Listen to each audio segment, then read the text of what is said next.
পাম্পের সামনে ঘন্টার পর ঘন্টা দাঁড়িয়েও কেউ কেউ পাচ্ছে না তেল।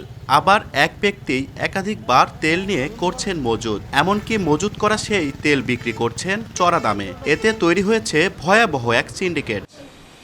এই সমস্যা সমাধানে তৈরি করা হয়েছে ফুয়েল গার্ড প্রো ক্লাউড ভিত্তিক মনিটরিং সিস্টেম, যার মাধ্যমে দেশের যে কোনো পাম্প থেকে তেল নেওয়ার তথ্য তাৎক্ষণিকভাবে কেন্দ্রীয় সার্ভারে সংরক্ষিত হবে। এতে কেউ যদি একবার তেল নেন, নির্ধারিত সময়ের আগে অন্য পাম্পে গিয়ে পুনরায় তেল নেওয়ার চেষ্টা করলে সিস্টেম তাকে স্বয়ংক্রিয়ভাবে লক করে দেবে। সিস্টেমটি তৈরি করেছেন রূপপুর পারমাণবিক প্রকল্পের কর্মরত এক যুবক। একজন একদিন আগে এসে ফুল ট্যাঙ্ক তেল নিয়ে গেল, পরের দিন আবারও তার ফুল ট্যাঙ্ক তেল কিভাবে লাগে, সে কি করতেছে তেল নিয়ে, আর তাকে তেল দেওয়াও হচ্ছে, কোনো বাধ্যবাধকতা নাই। এবং সবাই এটা দেখতে পারতেছে না যে ভদ্রলোক আসলে তেল নিচ্ছে না। এই জায়গায় স্বজনপ্রীতি চলে আসে, এই জায়গায় ঘুষের ব্যাপারটাও চলে আসে। যেমন পাম্প স্টেশন অপারেটররা বেশি দামে তেল তার কাছে বিক্রি করতেছে, সে আবার বেশি দামে অন্য জায়গায় তেল বিক্রি করতেছে। তো এটা সাধারণ মানুষের ভোগান্তি বাড়াচ্ছে। তো আমি চেষ্টা করতেছিলাম যে ভোগান্তি কীভাবে কমানো যায়। আবিষ্কারকের দাবি, 64 জেলার যে কোনো ধরনের যানবাহন এই সিস্টেমে দ্রুত নিবন্ধন করা সম্ভব। তেল দেওয়ার সময় গাড়ির ছবি তোলা এবং কত লিটার তেল দেওয়া হয়েছে তা ইনপুট বাধ্যতামূলক করা হলে প্রতিটি লেনদেন হবে যাচাইযোগ্য।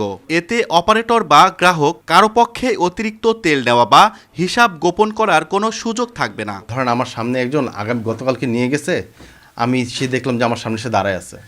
তা আমি তার নাম্বার সার্চ করে দেখলাম যে সে তো এলিজেবল না, তাকে কেন দেওয়া হচ্ছে। আমরা সেলফ পুলিশিংয়ের ব্যাপারটা এখানে নিয়ে আসতেছি, যে আমি বলবো ভাই আপনি এলিজেবল না, আপনি কেন লাইনে দাঁড়াইছেন, আপনার তো প্রয়োজন নেই তেলের, আর আপনি গতকালকে তেল নিয়ে গেছেন ফুল ট্যাঙ্ক, আপনি তো সাধারণ মানুষ, আপনার তো দরকার নেই। আর ধরেন অনেকে বলতেই পারে যে আমার আসলে 72 ঘন্টার ভিতরে তেল লাগবেই।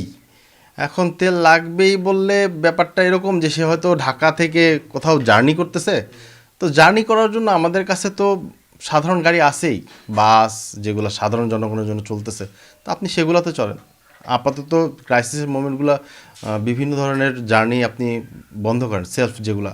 সরকারি বেসরকারি গাড়ির জন্য আমি আলাদা সেকশন করে দিছি, যে সরকারি গাড়ি যেমন ইমার্জেন্সি গাড়িগুলো, সেগুলো তারা আলাদাভাবে নিবন্ধন করতে পারবে এবং তাদের জন্য 72 ঘন্টার কোনো বাধ্যবাধকতা নেই।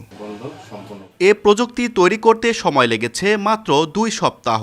ইয়ামিনের প্রত্যাশা, এ ধরনের আন্তঃসংযুক্ত ডিজিটাল ব্যবস্থা বাস্তবায়ন করা হলে জ্বালানি খাতে শৃঙ্খলা ফেরানো সম্ভব। পাশাপাশি জ্বালানি চুরি, কালোবাজারি এবং সাধারণ মানুষের ভোগান্তিও কমে আসবে। ফুয়েল গার্ড প্রো, যেটি আবিষ্কার করেছেন ঢাকা মিরপুর 1-এর মোহাম্মদ ইয়ামিন খান। তিনি রূপপুর পারমাণবিক প্রকল্পের একটি কোম্পানিতে কর্মরত আছেন। পরিবার নিয়ে থাকেন ঈশ্বরদী শেরশা রোডে। তিনি ঢাকা ইউনিভার্সিটি থেকে ফিজিক্সে অনার্স এবং রাশিয়ার একটি বিশ্ববিদ্যালয় থেকে মাস্টার্স করেছেন।